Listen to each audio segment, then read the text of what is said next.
En el mundo real, el homosexual no dona o no coloca su esperma de manera de garantizar su descendencia. El homosexual clásico, típico, no busca tener hijos, busca tener placer, ¿sí? Busca divertirse, busca sentir emociones, busca sentir placer sexual, el placer que le da pertenecer a un grupo, pero no busca tener descendencia. Es raro el homosexual que busca tener descendencia. Por ejemplo, Ricky Martin. Ricky Martin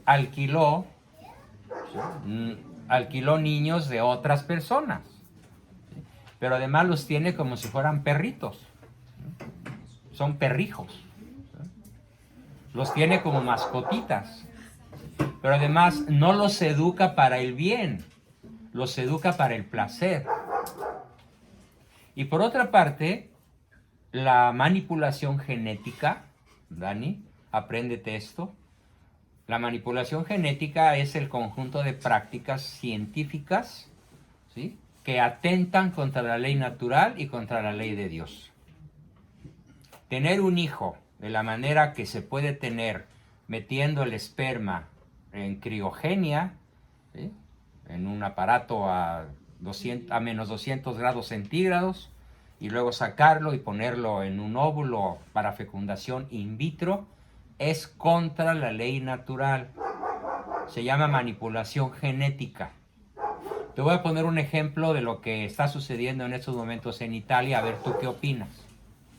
Nadie haga ningún comentario ni ningún gesto hasta que Daniela opine de qué le parece lo que le voy a decir. Hace muchos años, el gobierno italiano lanzó un programa que consistía en fecundar 300,000 óvulos femeninos con esperma masculino. ¿Hasta ahí me estás entendiendo? 300,000 óvulos fueron fecundados con esperma de varones desconocidos. Y esos 300,000 óvulos fueron fecundados, ¿eh?, y congelados. Entonces esos óvulos ya no son óvulos, son personas.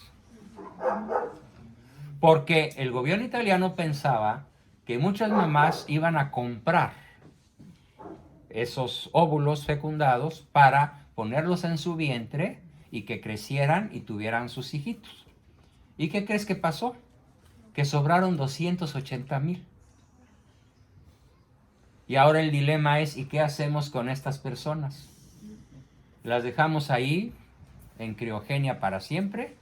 ¿Los incineramos, los quemamos, los tiramos al río? ¿Qué hacemos con ellos? Y hay una discusión tremenda porque nadie se decide a hacer algo con esos seres humanos que ya son personas, aunque sean microscópicas. Eso se llama manipulación genética y va contra la ley natural y contra la ley de Dios y contra el sentido común. ¿Qué opinas? ¿Se vale hacer eso? No se vale. ¿Sí? Pregunta. Disculpe, yo tengo una duda. ¿Usted qué opina sobre las muchachas que ahora están rentando los vientres? Es contra la ley natural. Es contra natura. ¿Y usted, por ejemplo, cómo visualiza esos bebés que nacen de un vientre alquilado? Sí. ¿Y cómo van los papás, por ejemplo, qué trato les van a dar a esos niños el día de mañana? Porque realmente en la actualidad yo creo que muchas veces nosotras como mujeres, pienso que la gran mayoría siempre pensamos que nos duelen más a las mujeres los hijos. Sí, es cierto. Porque decimos, yo lo sentí. O sea, yo lo tuve. Yo lo tuve, yo lo sentí, me dolió, ¿verdad? A mí ese hijo. Y por ejemplo, vamos a decir, como por ejemplo una pareja muy moderna, ¿no? Vamos a decir como... No es moderna, es postmoderna. Bueno. Y al decir postmoderna quiero decir decadente. Ok, y que dicen, no, yo por ejemplo soy empresaria, son ricos, ¿verdad? Porque pagan mucho dinero para eso. ¿Sí? Entonces dicen, no, que yo quiero que rentan un vientre, ¿verdad? Entonces el día de mañana ellos nomás reciben al bebé. Yo me imagino, ¿verdad? No lo he visto, pero me imagino. Te voy a decir lo que pasa, no hay vínculo afectivo. Exacto. O sea, yo le he dicho a varias personas que yo lo miro como que haga de cuenta como que fueron y compraron Un gatito, un perro ¿sí? fino.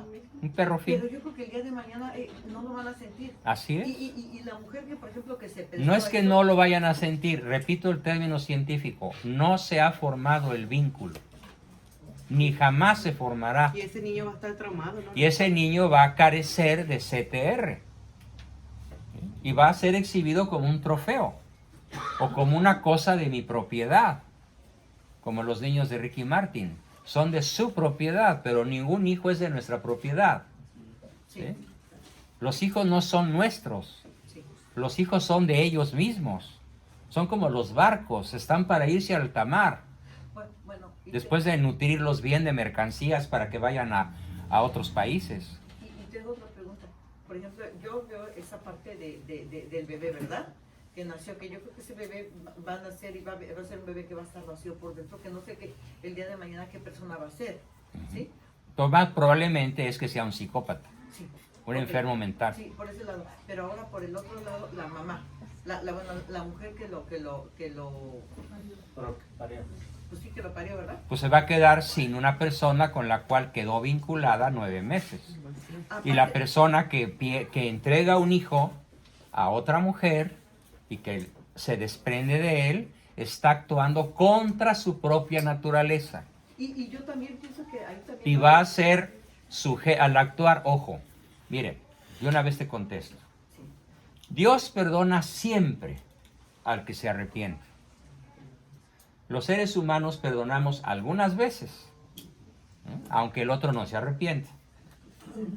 Y hay alguien que nunca perdona. ¿Quién? La naturaleza. Entonces, toda actuación antinatural cobrará venganza. Tendrá consecuencias. Invariablemente, porque hay un principio natural que dice así: el desconocimiento de una ley natural no te exime de su obligatoriedad, ni te exime de las consecuencias si la violas. Por ejemplo, hay personas que toman anticonceptivos sin saber que los anticonceptivos tomados causan tromboflebitis. O van al aborto, cometen el crimen del aborto, sin saber que van a pescarse una depresión endógena que puede ser incurable. Que ignoran que el quitar un producto humano, un bebé, a las 3, 4, 5, a las semanas que sean, les puede causar una psicosis, ¿Qué es psicosis? una ruptura respecto de la realidad. En términos comunes se llama locura. El aborto puede causar locura. El aborto puede causar depresión endógena mayor. El aborto puede causar trastornos neurofisiológicos irreversibles. Miren, busquen en la red, busquen en YouTube personas que fueron abortistas, como Chinda Brandolino y otras muchas. Hay más de 30 mujeres que andan por ahí dando testimonios. Cristina Winder, por ejemplo, una mujer hermosa, joven, que fue abortista. Vean la película Inesperado. Véanla, por favor, para que vean el drama de violar una ley natural y pretender no pagar las consecuencias. Entonces, contestando todavía a ti, Dani, Cristo odia el pecado por las consecuencias trágicas, terribles, dolorosas, que el pecado le causa a la humanidad. Por eso, Cristo, que es amor puro, murió. Bueno, se encarnó, nació, creció, predicó, sufrió, murió y resucitó por nosotros. ¿Para qué? Para que no seamos esclavos del pecado, porque el pecado nos va a quitar la salud, la vida, y nos va a quitar la vida eterna. Por eso Cristo odia toda violación al orden natural. Y aprovechando el tren en el que ya estoy montado, hoy ustedes, los chamaquitos de 13, 14, 15, 20 años, están sujetos a una violación sistemática de la ley natural con solo ver el canal de Disney. ¿Por qué? Porque Disney es un promotor por ejemplo, ya sabemos que viene o vino, no sé, no estoy bien enterado, pero estoy viendo, por ejemplo, que para una princesa, su pareja va a ser otra princesa. Para Frozen, ¿no? Yeah. Ujú. Viene para la próxima película. Sí. No, está publicitada. Tú ve a cualquier Walgreens de aquí, de cualquier condado de Los Ángeles, y puedes comprar mochilas homosexuales. Ahí están, en los estantes. ¿Sí? La chamaquita con cara de niño enojado y la noviecita con cara de princesa de cuento. ¿Y qué compran los niños? Yo quiero esa, mamá. Y la mamá, ay no, mijita, es que... Y se la compran. Es que ya mis amiguitas ya la tienen.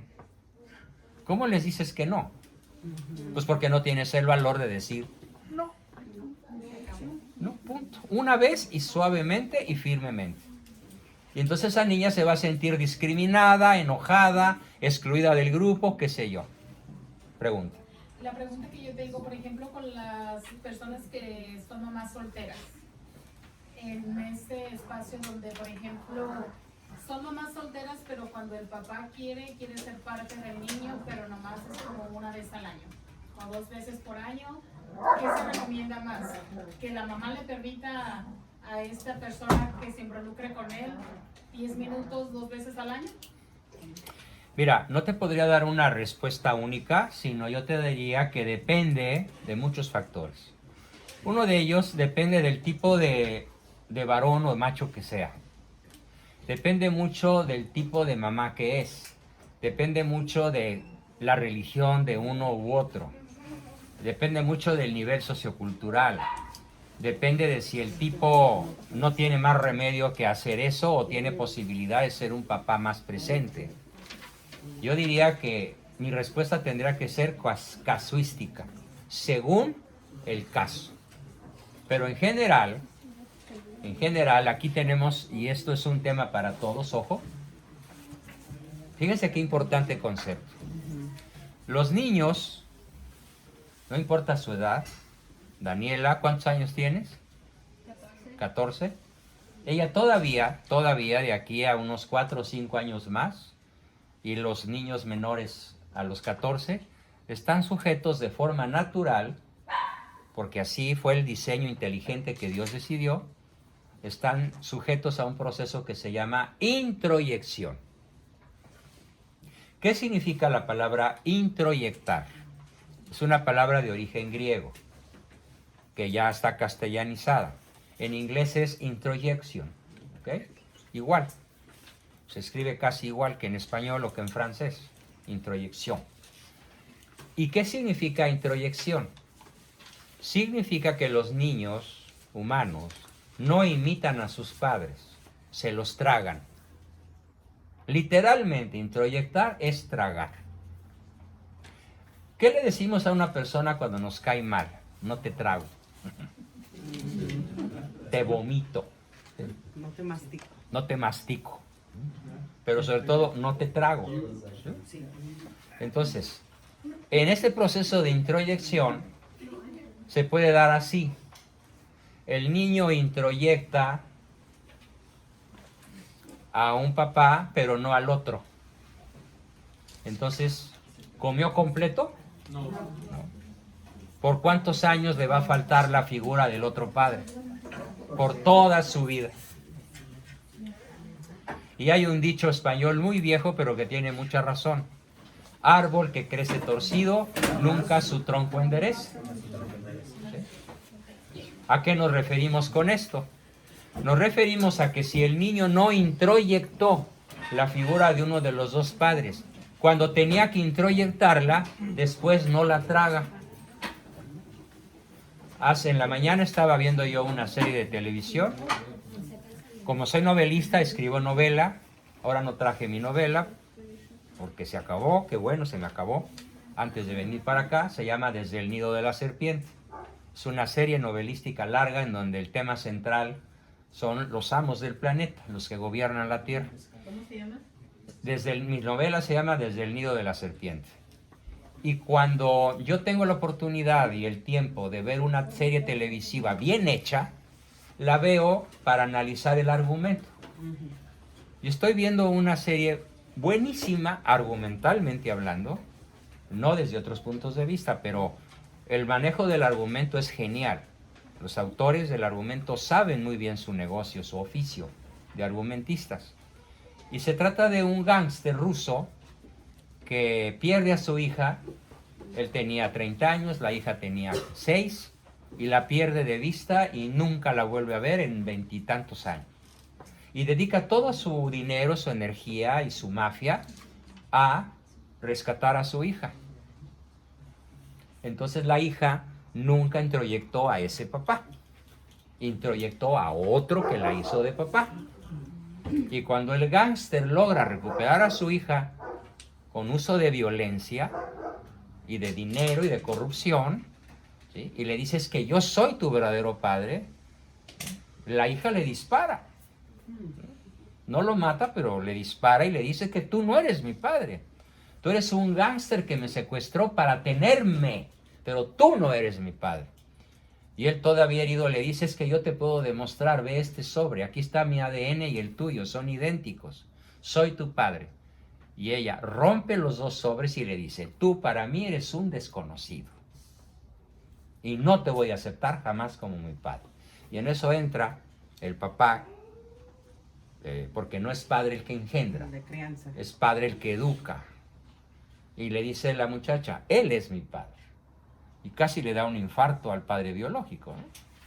Y además le dice: en caso de que sea verdad la historia que cuentas, de todas maneras, ¿por qué no me conservaste a tu lado? Y el papá emocional, el papá que educó a esta niña, le dice: tu padre biológico no estuvo contigo porque prefirió dedicarse a la mafia. Entonces no es que tú te le hayas perdido, es que él te perdió por su descuido contigo. Se llama The Blacklist, la serie, y tiene momentos verdaderamente profundos en términos psicológicos.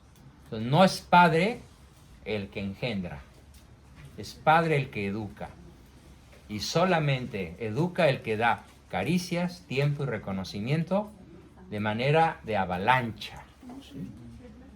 Si no, no hay el proceso de introyección. Pero no he terminado con el tema. Quedamos que el niño o la niña pueden introyectar a solo uno de los dos, o pueden introyectar a los dos. Pero ¿qué tal cuando estos dos, y podría ser el caso de cualquiera de los que estoy escaneando ahorita, ese par está en eterno pleito? Mira bien siempre lo que hacemos los dos, peleando. ¿Qué va a introyectar la niña? ¿Pelea en dónde? Acá, en su interior.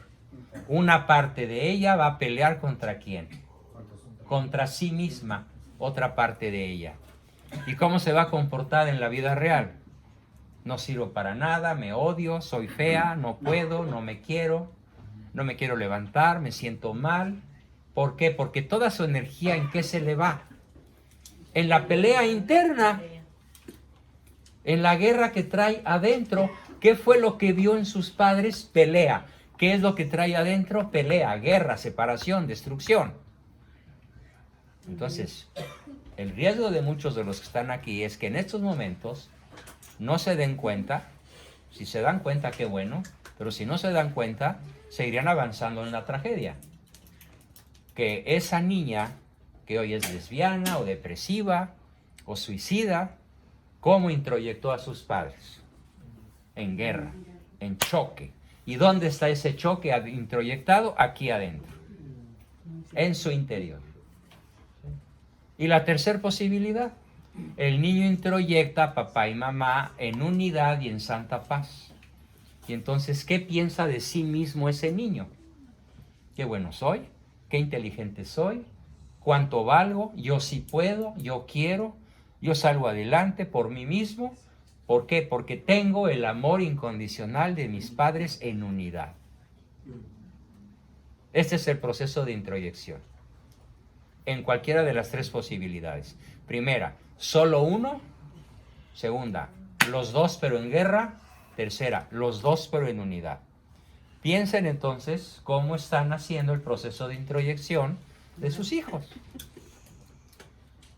Y decidan utilizar la mayor cantidad y calidad de tiempo para que sus hijos, aunque ya sean adolescentes o jóvenes, empiecen un proceso de reintroyección. Y antes de volver a dar una ronda de preguntas de allá para acá, déjenme platicarles algo que yo hago. Desde muy joven, tendría yo unos 30 años, ya tenía 10 años de trabajo, leí a una extraordinaria psiquiatra suiza, que ya murió, se llamaba Madame Sechehaye, de apellido suizo, y ella inventó en su país, ella era una psiquiatra católica, muy buena persona, lástima que ya se murió y no dejó escuela, bueno sí, porque yo soy su alumno, y leí un libro que se llama El diario de una esquizofrénica. Y el diario de una esquizofrénica es la historia de una relación que Madame Sechehaye tuvo con una niña que conoció cuando la niña tenía 14 años y estaba esquizofrénica.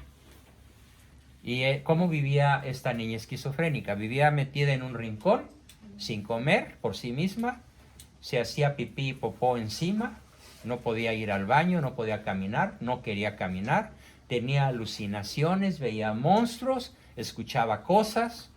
Eso es una esquizofrenia paranoica, paranoide, terrible. Y entonces ella se dio cuenta de que esta pobre niña había introyectado a su papá como un asesino. ¿Por qué? Porque un día, cuando ella tenía 3 años, tenía un conejito, que era su mascota, su adoración. El papá nunca la pelaba. Entonces la niña se refugió. La mamá era trabajadora, era obrera, y la niña, el único contacto que tenía para caricias, tiempo y reconocimiento, ¿quién era? Su conejito. Entonces un día el papá se enojó, bien borracho, se enojó con la niña porque la niña no obedeció, agarró el conejo, sacó su cuchillo de casa y delante de ella abrió al conejo por la panza y le roció la sangre a su hijita de 3 años. Esto fue el trauma que le causó la esquizofrenia. Cuando Madame Sechehaye conoce a la niña a los 14, reconstruye la historia a base de dibujos. La niña no hablaba. Esta muchacha, esta señora genio de la psiquiatría, logró reconstruir la historia a base de dibujos. ¿Sí? La biografía de esta pequeña. Y en un momento de su vida, le dijo a la niña, ella le puso René a la niña, le dijo, es que yo te amo, René. Y René escribió algo, es que si tú me amas, vas a conocer mis pensamientos.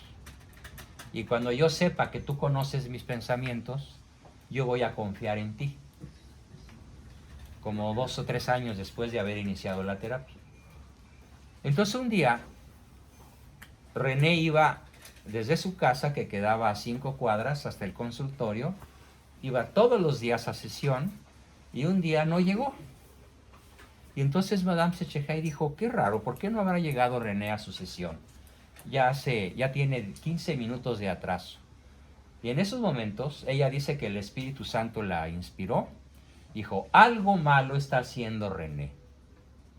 Corrió a la casa de René, abrió las puertas, la buscó, llegó a la cocina, estaba cerrada, tumbó la puerta con algún objeto muy pesado y encontró que René había puesto ropa y toallas alrededor de los escapes del aire de la cocina y había encendido la estufa sin prenderle fuego.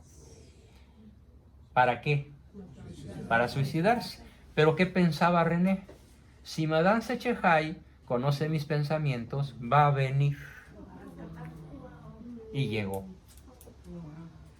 Y en esos momentos que Madame Sechehaye entra y René la reconoce y René dice, es que sí me amas, regresa a la realidad. Todavía me estremezco. Yo esto lo aprendí a los 30 años, muy joven. Y entonces la psicoanalista inventa un género de terapia que yo manejo. El tipo de terapia que yo manejo se llama reparentalización, que consiste en volver a darle mamá o papá a esa niña que no introyectó a sus padres o que introyectó a su padre como un asesino o como una figura ausente. Entonces yo tengo ahorita en mi lista como 100 hijas. Wow. Estas hijas yo las empecé a tener a los 30, 31, ya pasaron 40 y tantos años, 47 años, y esas hijas que conocí yo de 30 y ellas de 15, pues sumen los años, ahora son abuelas, y son personas sanas, triunfadoras, que lograron desarrollar salud mental porque tuvieron otro papá. Eso se llama terapia de reparentalización. Claro, es larga, es costosa, es difícil, pero es mi pasión. Volver a darles papá a las niñas que no tuvieron papá. Es más fácil que un varón sea el papá de una niña que sea el papá de un niño. Porque el primer varón de una mujer es su papá. Y si el papá ha sido ausente, agresivo, ofensivo, autoritario, lo más probable es que esa niña tenga una lastimadura interna tan brutal, tan terrible, que no se pueda recuperar. A menos que encuentre un papá diferente. Espero que nadie esté en esa dramática situación de los que están aquí. Pero si alguien estuviera, estoy a sus Las órdenes. muchachitas buscan a hombres más grandes, ¿no? Por supuesto.